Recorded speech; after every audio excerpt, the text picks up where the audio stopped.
Hello, hello les amis, bienvenue à notre leçon de l'école de sabbat. Mercredi, nous poursuivons et nous allons encore aujourd'hui parler de la suite de cette conversation de Jésus avec la Samaritaine. Le moment, à quelque part, Jésus va lui dire que le salut vient des Juifs. Ça veut dire quoi?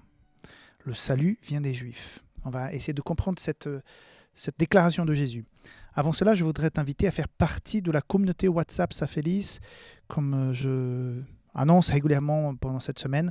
Nous aurons bientôt donc la semaine de Safélis Online, mais nous avons aussi les newsletters, nous avons d'autres produits en promotion à d'autres moments de l'année, et notamment aussi les vidéos que nous publions sur cette chaîne. Donc je t'invite à faire partie de cette communauté, le lien est en bas de la vidéo. Vous êtes déjà plusieurs à être dans cette communauté. Bientôt, on va devoir en créer une deuxième, mais on est très très content et j'espère que tu auras donc la joie de faire partie de cette communauté et comme ça, tu recevras directement sur ton appareil toutes les nouveautés de Safélis. Sans autre, passons à cette conversation de Jésus, à la poursuite de cette conversation de Jésus avec la Samaritaine. Voilà que Jésus va plus loin. Hier, j'ai mentionné que Jésus a touché dans la blessure en disant « Où est ton mari ?» Et là, la discussion va un peu plus loin. Verset 17, la femme répondit « Je n'ai point de mari ». Jésus lui dit clairement « Tu as eu raison de le dire, je n'ai point de mari, car tu as eu 5 maris. » J'avais dit hier qu'elle était avec le 5e, mais non, elle est avec le 6e. Tu as eu 5 maris, et celui que tu as maintenant n'est pas ton mari. Et c'est là, tu as dit vrai. « Seigneur, lui dit la femme, je vois que tu es prophète. Nos pères ont adoré sur cette montagne, et vous dites, vous, que le lieu où il faut adorer est à Jérusalem. » On s'arrête un petit peu ici. Jésus doit révéler d'une façon ou d'une autre qu'il est le Messie. Et il va dire des choses que un étranger, pour eux, Jésus était un étranger, un étranger qui passe là, qui croise par hasard cette femme, qu'il ne connaît pas, va dire un peu de sa vie pour montrer qu'il connaissait, qu'il était différent, sa façon de parler, sa façon de l'interpeller. Et le fait qu'il sache ces choses va interpeller la femme et elle va, oui, la leçon dit qu'elle va changer de sujet. Je pense que ce n'est pas un changement de sujet, personnellement. Je pense que c'est une suite parce que quand elle comprend que voilà, ce n'est pas n'importe qui, il y a quelque part, au fond, même s'ils étaient samaritains, qu'ils avaient cette tendance à avoir une adoration mélangée avec des cultes païens, il y avait toujours à quelque part cette croyance dans la venue du Messie. Les Samaritains croyaient seulement dans les 5 premiers livres de la Bible, Pentateuque. Donc il y avait déjà la promesse, même dans le début de la Genèse, il y a déjà la promesse du Messie à quelque part. Donc je pense qu'elle ne change pas de sujet. Je pense qu'elle va direct vers l'adoration parce qu'elle se dit, mais peut-être qu'il a un message spécial parce que nous attendons quelque chose d'extraordinaire pour changer, pour nous donner l'espérance, pour répondre à cette espérance que nous avons. Et là, ils vont parler d'adoration. Jésus va dire, verset 21, « Femme, lui dit Jésus, crois-moi, l'heure vient où ce ne sera ni sur cette montagne, ni à Jérusalem que vous adorerez le Père. » Je vais sauter, je vais à la moitié du 23.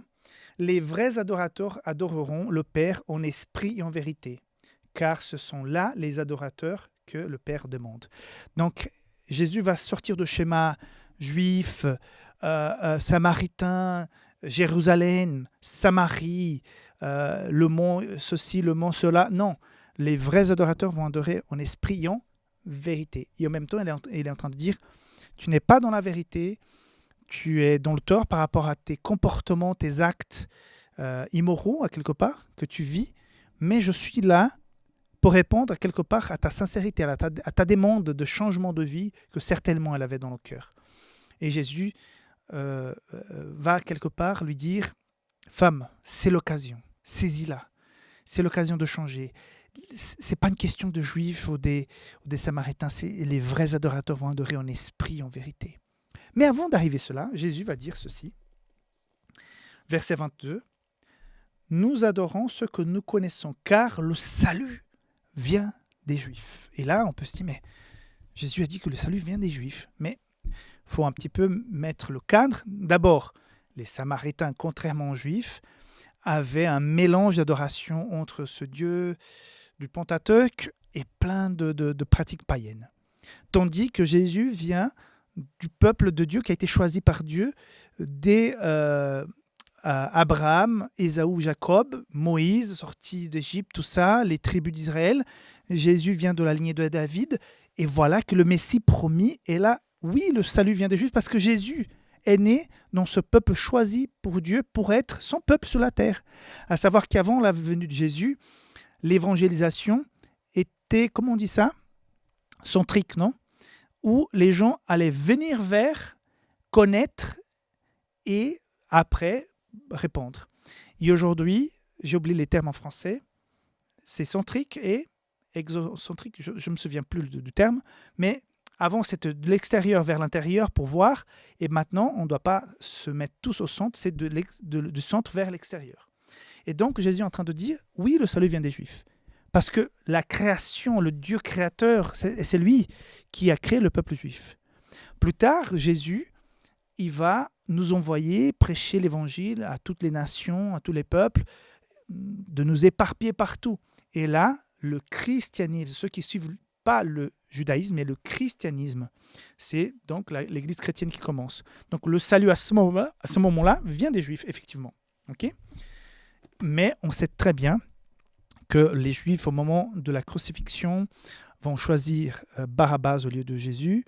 Et là, ils vont dire que le sang de ce que nous faisons maintenant puisse tomber sur notre tête et les conséquences sur notre tête et la tête de nos enfants.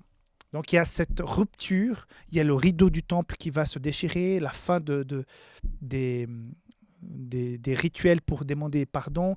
Donc cette période où le peuple juif fêtait le peuple quelque part de Jésus sur cette terre, va être dépassé pour être sur le peuple chrétien qui suit Jésus.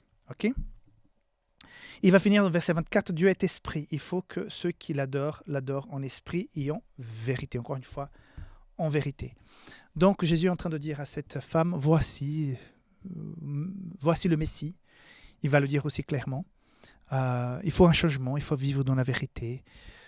Il faut accepter le salut. Le salut est là. Le salut est devant ta porte. Et c'est la même chose que Jésus nous dit aujourd'hui. Si tu regardes cette vidéo, si tu te dis l'école de sabbat, c'est qu'à quelque part, tu es chrétien, tu es adventiste, mais peut-être tu es aussi évangélique, catholique, que sais-je, où tu cherches à connaître le christianisme. Le salut est en Jésus. Et il t'invite aujourd'hui à que tu puisses l'accepter en esprit et en vérité. Et là où tu te trouves actuellement, que tu puisses le vivre en esprit, en vérité, que tu puisses l'accepter dans ta vie et que ta pratique, tes actions, tes valeurs puissent refléter ta croyance, ta décision de suivre Jésus. J'étais en train de regarder un documentaire sur les croyants du Maroc et comment c'est pour eux, même s'il y a entre guillemets une liberté que se dit comme ça en place publique, mais dans les faits, il n'y a pas vraiment cette liberté d'adoration. Les gens doivent quand même un petit peu se cacher pour pouvoir être, et surtout se convertir au christianisme. Donc, il faut remercier pour la liberté que nous avons en Occident, que nous avons dans plusieurs pays, de pouvoir l'adorer en esprit, en vérité. D'autres peuvent l'adorer en esprit, en vérité, mais ne peuvent pas se réunir, ne peuvent pas partager avec d'autres personnes. Donc, nous sommes vraiment, entre guillemets, encore gâtés. Et remercions Dieu pour cette liberté que nous avons de l'adorer. Mais voilà, Jésus touche la blessure, parle de la vie non conforme que vivait cette femme pour qu'elle puisse passer à autre chose, plus réelle, plus profonde. Voilà, c'est tout le bien que je nous souhaite à nous tous, que nous puissions vivre dans cet esprit vérité. On se voit demain pour la suite de la leçon. Bye bye.